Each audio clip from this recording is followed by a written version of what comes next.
நல்லா பாருங்க.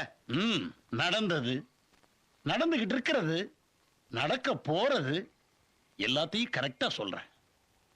நாளுக்கு நாள் மக்கள் கூட்டம் என்ன தேடி வர்றாங்கன்னா ஏன்? நிறைய கடை வாங்கியிருக்கீங்களா? அந்த அளவுக்கு மக்கள் என்ன நம்புறாங்க, என் ஜோசியத்தை நம்புறாங்க. அதாக பரவாயில்ல. இந்த பதட்டம் எல்லாம் சனி திசை முடிகிற வரைக்கும் தான். வர்ற 7ஆம் தேதிக்கு அப்புறம் புதன் திசை ஆரம்பிக்க போகுது. அதுக்கப்புறம் இந்த ஜாதகக்காரன் எங்கேயோ போயிடுவான் சார். சார் சுருக்கமா சொன்னா, புதன் கொடுத்தா லட்ச லட்சமா தான் கொடுப்பான். ஆனா குரு கொடுத்தா தோளத்தான் கொடுப்பானா?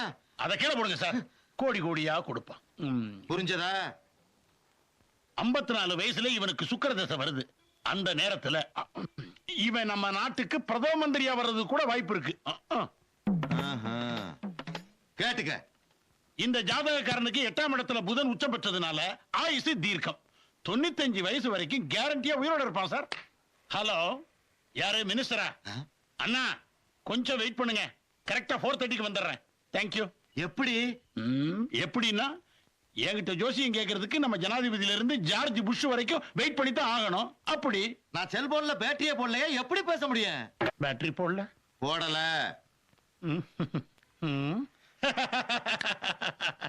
அதாவது ஒரு லக்னத்தில் 9 கிராம் உச்சம் பெற்ற ஒருவன் பேட்டரி இல்லாமலும் பேசலாம், எப்படி வேண்டுமானாலும் பேசலாம்.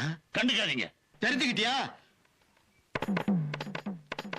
என்ன அப்பப்போ பையனை பார்த்து புரிஞ்சதா தெரிஞ்சுக்கிட்டியான்னு கேக்குறீங்களே?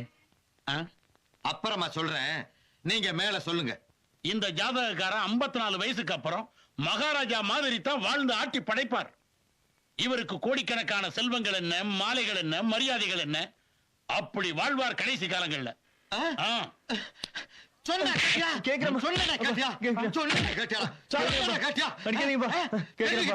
இப்ப புரிஞ்சுக்கிட்டியா? நிறுத்துங்க. இப்ப என்ன நடந்துச்சு? ஏன் அவனை போட்டு இப்படி அடிக்கிறீங்க? Tell me.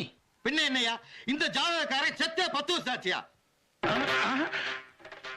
நீ ஒரு டுபாக்கூரு, உன்னை நம்பாதேன்னு இவங்கிட்ட எத்தனை தடவை சொன்னேன்.